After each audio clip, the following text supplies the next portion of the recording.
प्रधानमंत्री नरेंद्र मोदी ने रविवार को मन की बात कार्यक्रम में डिजिटल अरेस्ट के मामले में सावधान रहने की नसीहत दी। हाल फिलहाल में डिजिटल अरेस्ट के मामले लगातार सामने आ रहे हैं। पीएम मोदी ने ऐसे मामलों से बचने के लिए मंत्र भी दिया। पीएम ने कहा कि रुकें, सोचें और कार्रवाई करें।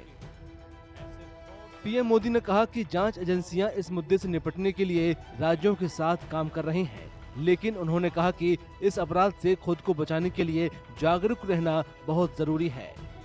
प्रधानमंत्री ने ये दिखाने के लिए एक वीडियो चलाया कि कैसे सरकारी अधिकारी बनकर साइबर क्रिमिनल लोगों को डरा धमका कर उन्हें फंसा लेते हैं और पैसा ट्रांसफर करा लेते हैं।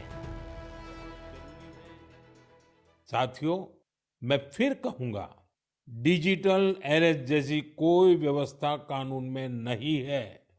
ये सिर्फ फ्रॉड है, फरेब है, झूठ है, बदमाशों का गिरोह है। और जो लोग ऐसा कर रहे हैं वो समाज के दुश्मन है। डिजिटल अरेस्ट के नाम पर जो फरेब चल रहा है उससे निपटने के लिए तमाम जांच एजेंसियां राज्य सरकारों के साथ मिलकर काम कर रही है। Computer emergency response team of India यानी CERT इन ने रविवार को एक एडवाइजरी जारी कर लोगों से डिजिटल अरेस्ट के मामले में सावधान रहने की अपील की है। एडवाइजरी में ये भी बताया गया है कि आधिकारिक बातचीत के लिए व्हाट्सएप या स्काइप का इस्तेमाल सरकार के अधिकारी नहीं करते हैं। एडवाइजरी में बताया गया है कि डिजिटल अरेस्ट के मामले में फंसाने के लिए लोगों को एक फोन, ईमेल या मैसेज किया जाता है।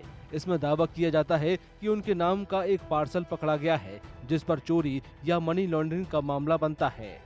साइबर क्रिमिनल इस मामले में तत्काल कार्रवाई न करने पर गिरफ्तारी या कानूनी कार्रवाई झेलने की धमकी देते हैं। इससे सामने वाला शख्स थोड़ा घबरा जाता है।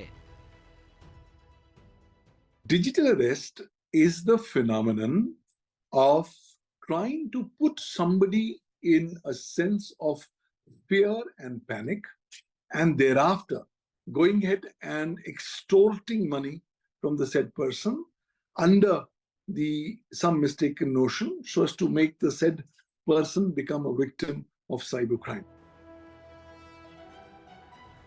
CERT इनकी एडवाइजरी में ये भी कहा गया है कि अपना नाम केस से हटाने या जांच में सहायता करने का झांसा देकर साइबर क्रिमिनल लोगों से पैसा ट्रांसफर करा लेते हैं।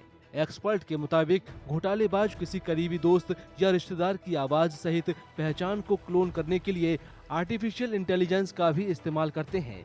कॉल के दौरान वो कुछ ऐसा माहौल बनाते हैं जिससे लगता है फोन सुनने वाले शख्स का कोई करीबी मुश्किल में फंसा है। उस करीबी को मुश्किल से बचाने के लिए साइबर क्रिमिनल पैसा ट्रांसफर करा लेते हैं। AI now begins to start playing a game-changing role as far as cybercrime is concerned.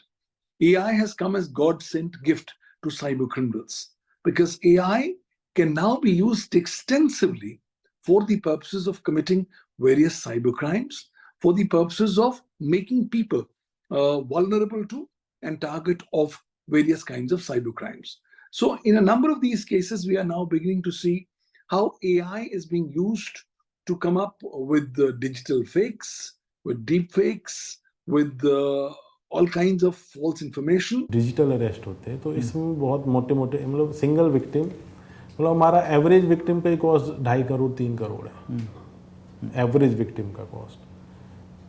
तो इस साल बहुत ज़्यादा ये इन्वेस्टमेंट फ्रॉड और डिजिटल अरेस्ट ये अक्टूबर नवंबर से स्टार्ट हुआ है और अभी फुल फ्लो में है। अभी तक हमने इस साल अराउंड 180 के अराउंड अरेस्ट किए हैं, लेकिन इन केसेस की आपको एक क्रोनोलॉजी समझने की वो मतलब क्रोनोलॉजी तो नहीं, जो टेक्निकल इनका वो है, इसमें अलग अलग वर्टिकल हैं। This is going on like a proper organised industry, ये रैंडम नहीं है। CERT इनकी एडवाइजरी में अनजान कॉलर से निजी जानकारी शेयर करने से बचने की अपील की गई है। ये भी कहा गया है कि अगर कोई किसी नंबर पर UPI या नेट बैंकिंग से पैसा ट्रांसफर करने को कहता है तो ये कोई फर्जीवाड़ा हो सकता है।